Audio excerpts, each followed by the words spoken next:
Perhaps the most hotly debated social issue today is same-sex marriage. How does somebody's gay marriage affect your marriage? Or why should the government care about marriage? Good questions that deserve answers.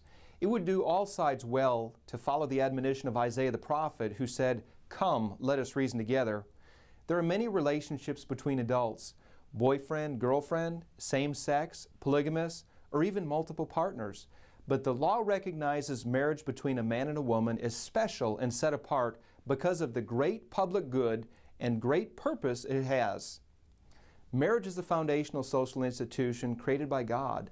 Therefore, it's a pre-political institution. It brings two parts of humanity together in all their rich diversity of beauty and strength, emotion and intellect, and brings this couple together into a lifelong covenantal union. First, marriage serves the good of children. In order for a new human life to come into existence, a man and a woman must unify in body. It takes a male and female to create a child. This is a biological reality. But this biological reality points to a sociological truth that children need a mother and father, not just for procreation, but for nurturing, provision, and protection. Mothers are not optional, neither is a father. Both are necessary for healthy child development. All of the social science tells us that children need both a mother and a father for the best chance in life. Children who grow up in homes where their fathers are married to their mothers do better in nearly every category.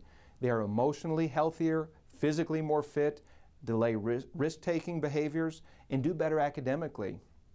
Redefining marriage undermines fatherhood or motherhood and condemns children to single-gender households. Simply put, it is wrong to deprive children from having either a mother or father.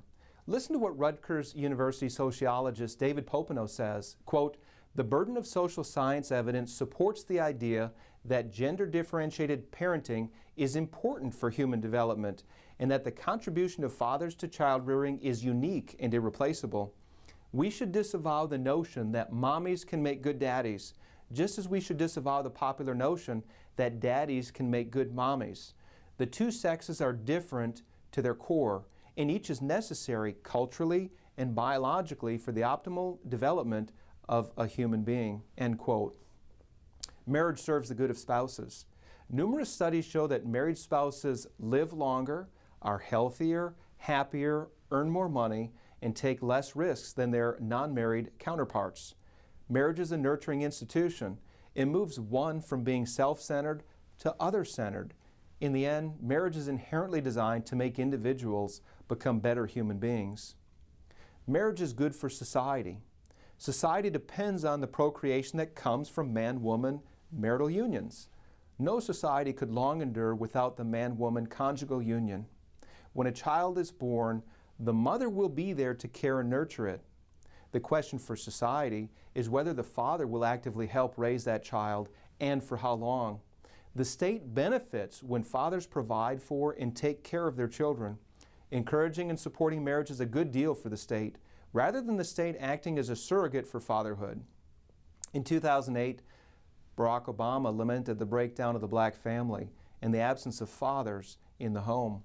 He said, quote, "Children who grow up without a father are 5 times more likely to live in poverty and commit crime, 9 times more likely to drop out of schools, and 20 times more likely to end up in prison. They are more likely to have behavioral problems or run away from home or become teenage parents themselves, and the foundations of our community are weaker because of it," end quote. Obama went on to encourage men in the black community to step up and be responsible fathers. Some still question why government is involved in marriage. Ryan Anderson of the Heritage Foundation explains, quote, "Government recognizes traditional marriage because it benefits society in a way that no other relationship or institution does. Marriage is society's least restrictive means of ensuring the well-being of children. State recognition of marriage protects children by encouraging men and women to commit to each other and take responsibility for their children. The future of this country depends on the future of marriage, and the future of marriage depends on citizens understanding what it is and why it matters, and demanding that government policies support, not undermine, true marriage," end quote. Bottom line is that marriage matters, and it matters not just what we believe about marriage, but but whether we will fight to preserve this institution, which our children and society cannot do without now or in the future.